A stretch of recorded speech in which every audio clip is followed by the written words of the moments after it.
Welcome to a special series of our conversations on African philanthropy with me, Peginkos Moyo, the Director of the Center on African Philanthropy and Social Investment. We are shooting this special episode at the margins of the East Africa Philanthropy Network conference in Zanzibar. For the next couple of episodes, you will be hearing from participants sharing on systems change and other forms of philanthropy. Enjoy the series. CAPSI Podcast Series, Conversations on African Philanthropy.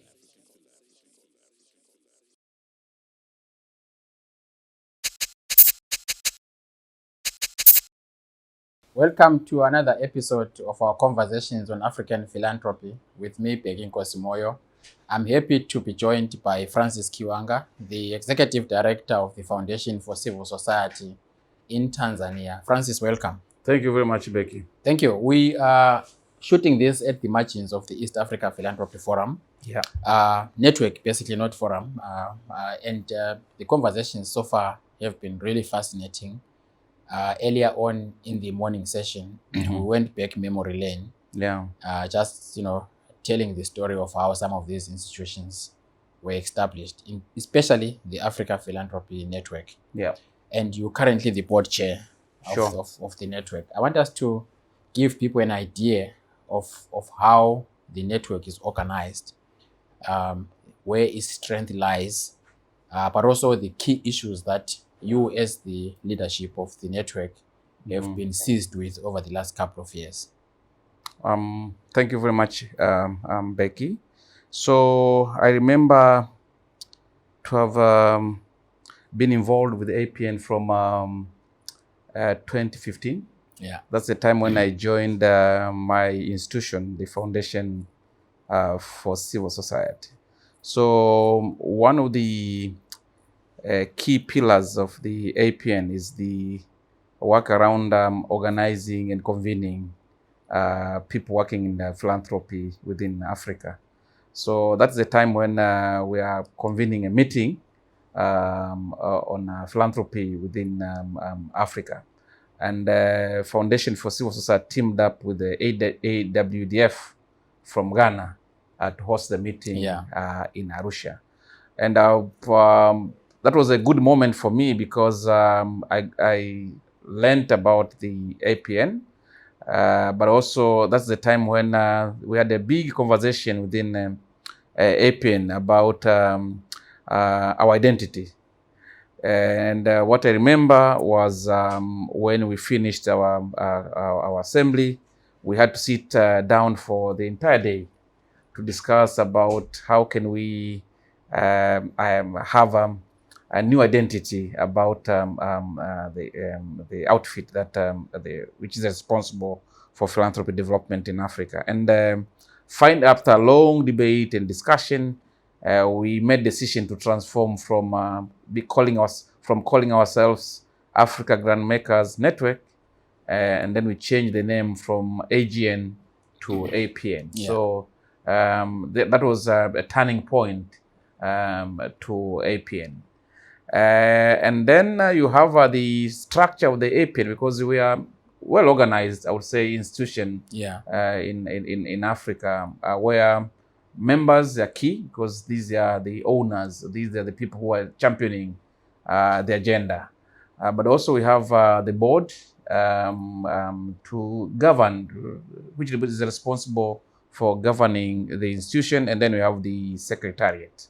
So we, the Foundation for Civil Society, have been sitting in the board for a long time, and because the membership, the composition of the board is through corporate membership, and I became now one of the members of the APN board.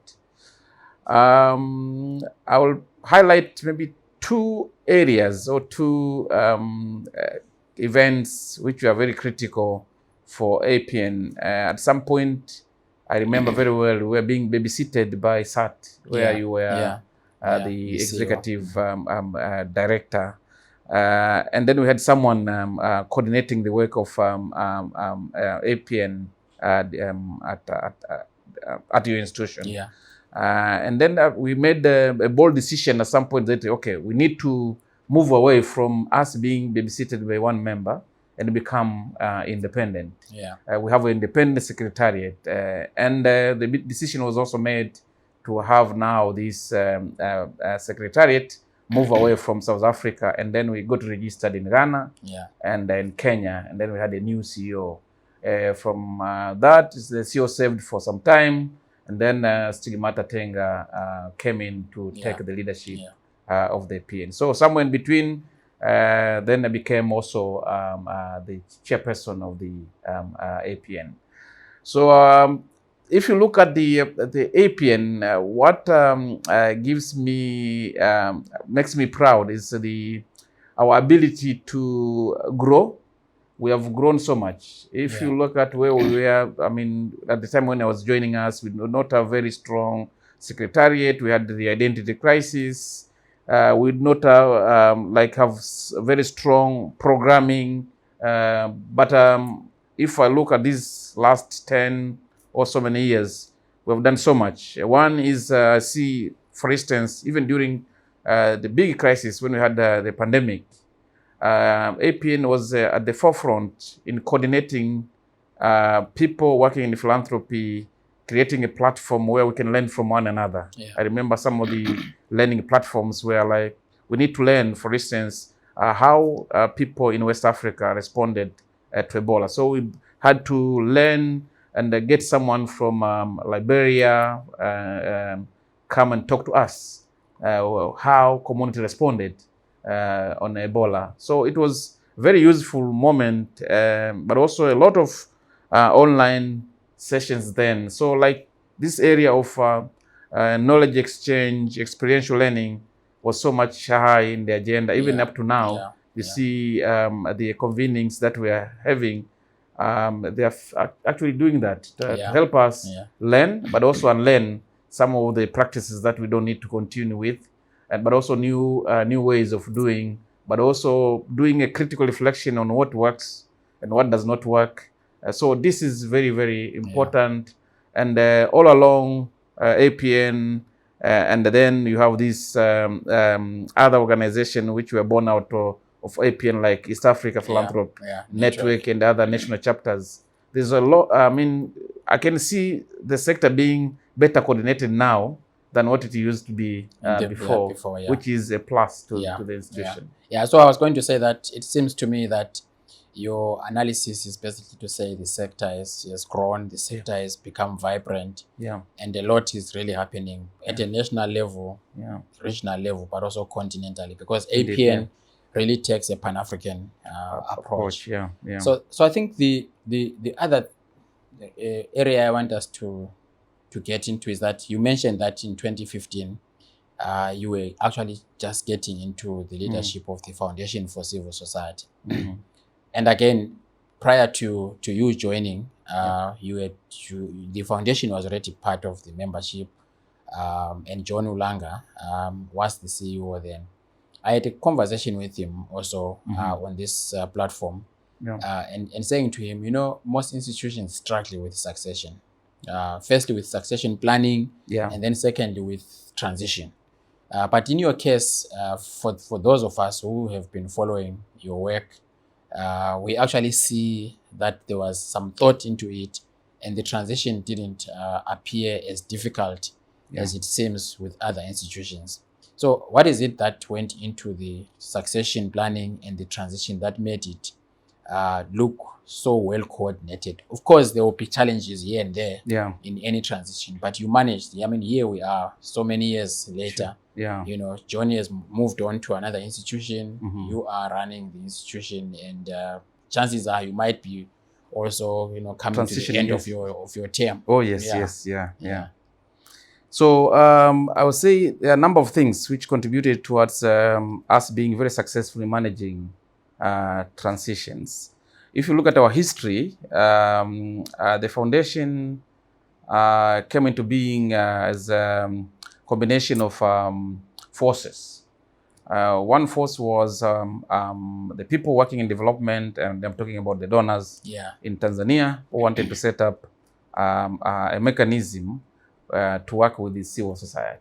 At the same time, you had the civil society leaders in Tanzania who really wanted to have an entity or an institution that will be responsible for, one, growth of the civil society organizations in Tanzania. At the same time, an institution with the capability of looking for resources globally, and then putting all these resources in one basket where these grassroots organizations can come and have access. Because by then, when we were being founded, we had very few organizations or civil society organizations in Tanzania. And those who were there, they were actually young, nascent. They did not have big connections, even with big funders. So access to finance was an issue. So coming up with the foundation, it was an easy access for them really to access the resources. And if you look at these, I would say 20 years, one of the key success is we've been able to reach more than 6,000 organizations. So our reach is almost in every district in Tanzania. In Tanzania, I mean both Tanzania mainland and Tanzania Zanzibar. So with that history, we also had our own struggles at the beginning. And the struggle was some of the founding members wanting really to have an independent Tanzanian institution. It was not easy, but at some point we succeeded to transform the organization to be 100% locally owned. Yeah. So lessons from this struggle for power, I think, helped a lot in supporting board supporting management in having a management transition plan. So I think John did a very good job in setting up a succession plan, which was board used as a tool to help now to transition from one leadership to another. Because the first key transition was when John was leaving, and I took over. So in managing that transition, I think one is you have to have a good understanding of what you want to achieve with this transition. But also it was a very objective process. You would not have any bias on any candidate. And then you had a situation where board was working very closely with the management, but also with the members. So like we set up a tripartite mechanism where members are informed to know what is going on. Board are in control because this is their tool to ensure that they get someone who will be now responsible for managing the institution. And I can see when I was attending the interviews and the presence of board members as well participating in the recruitment process, and despite the fact that John was leading the process. So having a good succession plan, making it very practical, but also having concrete measures and involvement of key institutions, key governing institutions within the foundation helped a lot in ensuring that we have a smooth transition. And we still have, up to now, a succession plan which cuts across. So like now it is mandatory for every manager to have an institution plan, because anything can happen within any time, so in institution. So even someone leaves the institution today, we'll miss the services of that person, but we are not going to be shaken because we have already tested process before, and it has proved to be working. So I believe even at the time when I'll be leaving the foundation, we're going to have a very smooth process in ensuring that we get someone also to take the baton going forward. So what I'm hearing is, for you, the succession is not just about the top leadership, but you have also thought about what we could call horizontal succession, but also vertical succession. So that if any time somebody leaves, the institutional memory is not lost, but the processes are also in place to make sure that the work continues. Yes. If you look at the way we are structured, Mbeki, even if I leave today, the institution will keep on going and continue to be sustainable. Because we have the structure that so I would say we are prepared. Preparedness of the institution for any emergency that might happen, and because we have already the structure, we have the processes, so that helps a lot for within the institution. But also, I think another thing is you don't have a feeling within the foundation as a space. You have a specific group or individuals who are like, for them, foundation is everything. So they have this. People are united by the vision and the mission and the dream of what they want to do. That's why they're saving this institution. So you don't have like the ownership or like the founders who are really saying, this is my institution. I have not seen that within the foundation for it's good to hear that, and very refreshing, because in most institutions, not all, the founder syndrome is a big issue. And people find it very difficult to let go. Because there's that connection, strong connection that makes people fail to even make those decisions to leave. So what are the key areas that the foundation focuses on in Tanzania? So we started this journey 20 years ago. And initially, we were like an intermediary. And many donors who were working in Tanzania, they were very happy with us because, we had a mechanism where they could push support to civil society. So that is the background where we are coming from. But over time, we are trying to transform ourselves, become a locally flagship organization owned by Tanzanian, working for Tanzanian. So the dream then was to create an institution where we can have a balance, because sometimes our government, also people working in development, we tend to focus development as a development of infrastructure, development of things, and we are forgetting about people. So our vision as FCS is really to put people as drivers of change. That's why in this year we have done our book on people-centered development in Tanzania, to reflect where we have been successful, or where we have not been so successful, what are the lessons we can take as we continue. So now, foundation is increasingly becoming, we're taking this transformation agenda very, very seriously, because I think the key for success is for ability for us to be agile, ability for us to be adaptive, to ever change, rapidly changing the environment. So I'll tell you one example. When we had COVID outbreak, we were the first to sit down, we as management, say, okay, here we have a problem, what do we do? Forget about the plan, let us have a continuous plan. Allocate 30% of our budget, total budget, in supporting the efforts that was going to COVID-19 as a response to this. We believe when we did that and we succeeded to convince both the board and members that we can do it and do it differently and not to be stuck by our strategic plan, it was very a good thing, because now increasingly we're becoming very adaptive. So for us, we have strategic plan, but we are not like, bound by strategic plan. We can be agile to observe key trends which are happening within the sector, but also prepare, come up with the response to the sector, which will be fitting during that time. So we came at the beginning, we were involved a lot in governance, and our governance, we are looking at the angle where we work with the people so that they don't become passive.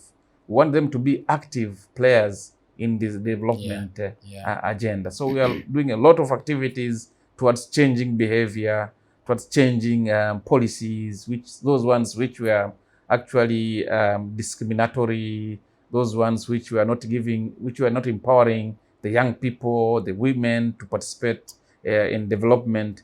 But increasingly, we are now going into even the new trends which are emerging. So now, effort is going towards technology, for instance. How do we respond to technology issues relating to climate change? So we are doing some programs that will make us relevant, but also make us responsive to the current trends.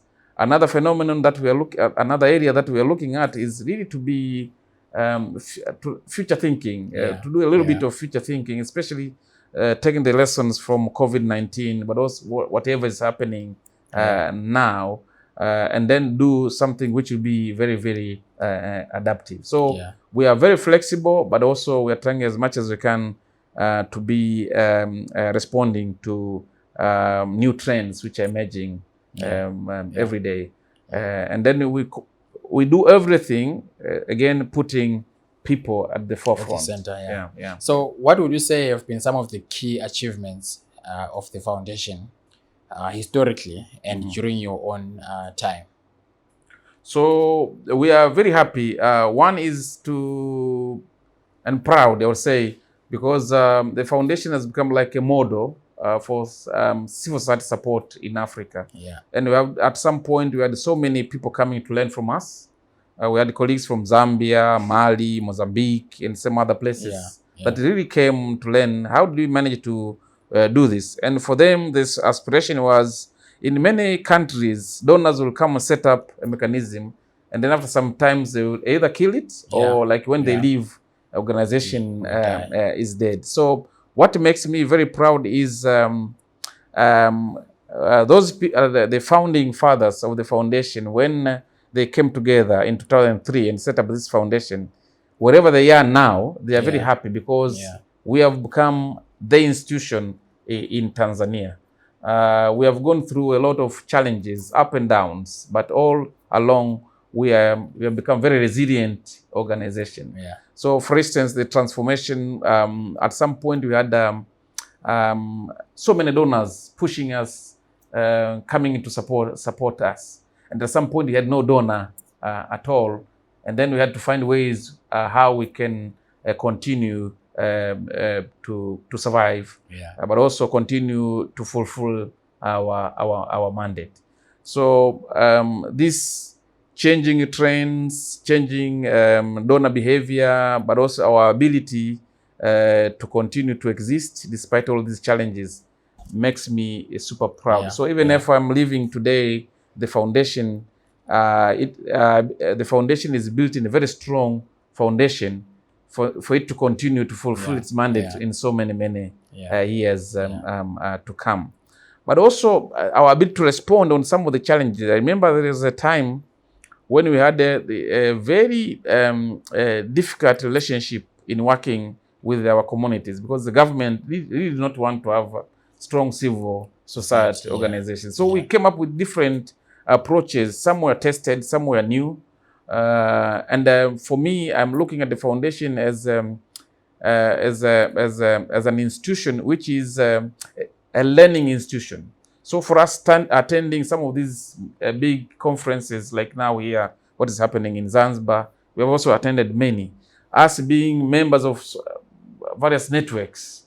So all this, what we are doing is to take some of these global best practice globally and bring it back to Tanzania, which is something which has made us to be very, very successful. But also some of the critical changes, the empowerment of our communities.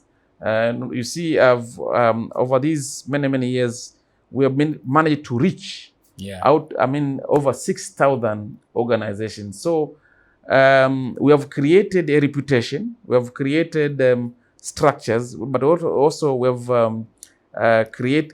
we had the ability to even nurture and make civil society grow. So I would say we have created an ecosystem of civil society organization in Tanzania, where you have small organizations, big organizations, and some of these organizations are talking to each other, learning from each other. So the whole ecosystem, we are also contributed to its formation.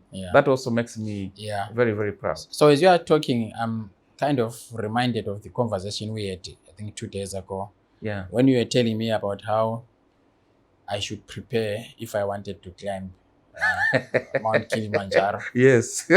and as you are speaking, I'm thinking about it, and it's resonating. Oh yeah. So you say the first time you tried, yes, you Maybe tell the story. And I mean, you said the first time you tried climbing the Kilimanjaro, you were in a hurry. And Oh yes, yeah. Yeah. So I think we are very lucky to have Mount Kilimanjaro, the highest mountain in Africa. Yeah. And I would encourage you to go. And also listeners to this program, they find time to come and climb Mount Kilimanjaro. Yeah. So the secret of doing Mount Kilimanjaro is very simple. One is, the peak is high altitude, 5,850 meters above sea level. And if you are coming from mountainous area, then that's fine. Only you need to do at least 3 times a week walk to strengthen your muscles and stamina. And then when you are climbing Mount Kilimanjaro, they have a saying, do it pole pole, means slow. Yeah. You don't have to do it in a hurry. If you do it in a hurry, you are going to, because you need to acclimatize as you're climbing the mountain. So I tried in 2011. I reached 4,600 meters above sea level at Gilman's Point. Yeah. And actually the peak was only 200 meters, but I could not make it. I was very tired. I said, no, I will die. Let me go back. Yeah. So I need better preparations. So I'm happy when I was celebrating my 45th birthday. Yeah. I said I want to do it this time. So I got prepared, and I made it to the top of the mountain within 3 days. Yeah. And you taking that scenario basically and bringing it back to your work. Yep. What are the key lessons there?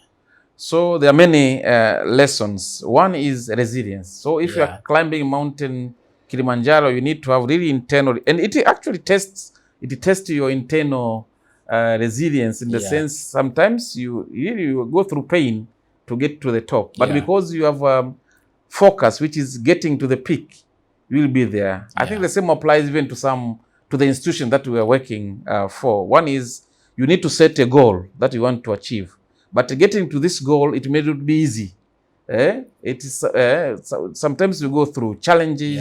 There are good times. There are also hard times. All these, they keep you motivating, getting to your goal. But also going slow. Do what you are best at as an institution. So we are now seeing institution struggling even with the resources. And a part of the way is I think, I would say, let's go slow. Let us go now back even to try to see how can we involve the communities that we are serving for them to also contribute to what we are doing, not to ignore them. How do we get them on board in our planning process so that we really do things which are relevant to them? I will tell you, in this experience of 20 years, at some point, foundation had to say no to certain funding because we knew it is not fitting in the environment that we worked. Even some of the bilateral donors, I remember, they wanted to do things which were not, we as an institution, we said, no, this is too much on our part, and we cannot do that. We said no to them. They had to cut funding.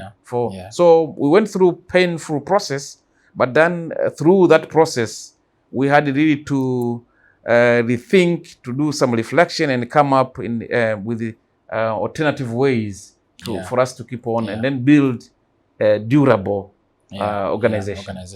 So if we continue with the same analogy, when you look at civil society organizations in Tanzania, are they in a position to reach the peak of Mount Kilimanjaro, or do they need lots of exercising, training, preparation?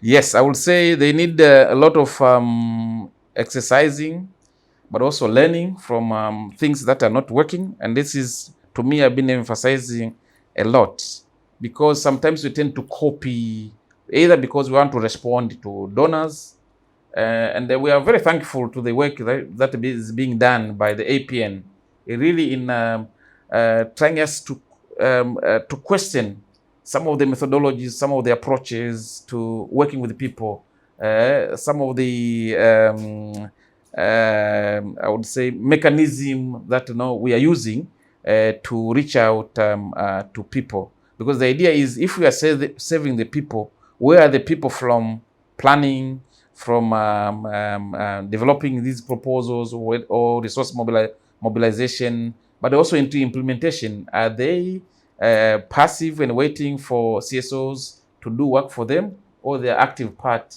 in development process? So I think getting to the peak of the mountain for CSOs, some will get there, and some who don't have maybe strong identity, resilience, if they don't build the resilience along the way, it will be tough for them to get to the top of the mountain. But the peak remains our goal. It is a big goal. Great. Yeah. So finally, what keeps Francis awake at night? A lot. Yeah. So for me, the reason I'm working in this sector is my background. I come from very humble background. I'm a lawyer, and the reason I studied law, I believe I was so much influenced by my father, who used to be like, a local leader in a village. And then here we have a system where, you have these informal people recognized by government. Yeah. So for him, his main duty was dispute settlement. So every evening, my task when I was a boy was to get the chairs ready so that my father can come and settle. And because I was going to school, I was also the secretary, taking the minutes and the orders. Yeah. And those the way they settle dispute. I became so interested in it. I would write. Sometimes they impose small fines. Sometimes they do some of these penalties, reconciliation, all that. So that influenced a lot in me becoming a lawyer. So when I had the opportunity to choose a course to go to at university, I had to choose either to go maybe to become a teacher or whatever position, but I chose to become a lawyer. And even after I finished university degree, again, I went with the same. I became a volunteer into a legal aid center in some of these suburbs where, I have so many people in the slum area where they have so many people. So I was gradually and organically become interested in saving communities. So I did a lot of work working with communities. Even after becoming now enrolled as an advocate, I continued becoming a human rights lawyer, working with the communities and pastoral communities in Arusha, where I was posted. So that was developed within me this appetite, but also this focus to continue to work with the community. So even now, when I'm looking at my society, there are things really I want them to do, and I wish I become active activists every day, encourage, work with our people towards empowerment, towards really, for instance, observing issues relating to rule of law. I am very much against abuse of office, and to my institution, I think my biggest contribution to the Foundation for Civil Society has been really to work with my people at the office to build the culture of high ethical standards, but also integrity. I will tell you, Becky, because we are beneficiaries of bilateral donors, and the way they are strict with their funds. Because we are serving community NGOs, and in the last maybe 5 years, support has really significantly dropped. So you have so many cases of people wanting to whistleblowing, those ones. So these guys will come with teams to investigate on. I went through 2 or 3 forensic investigation, and all of them have come up very, very clean. At some point, my board was worried, but I had to encourage them, say, okay, if they come anytime, even when I'm at the office, someone ambushes me and they want to do forensic investigation, I'll say, come, because I have nothing to hide. So ability to build that kind of culture within the institution where people are committed to the work and work ethically has been key issue that makes me we need to continue to do more. So more we will continue to do. Francis, thank you so much for gracing this occasion and for giving us the opportunity to just learn from your journey as the foundation, but also issues that have influenced you. So you have become your father, basically. In a way, yeah. He's very happy now. Okay. Yeah. Thank you so much, Yeah. Francis. That was Francis Kiwanga, the director of the Foundation for Civil Society. Thank you for watching. We'll see you next time. You've been listening to the CAPSI podcast series, Conversations on African Philanthropy.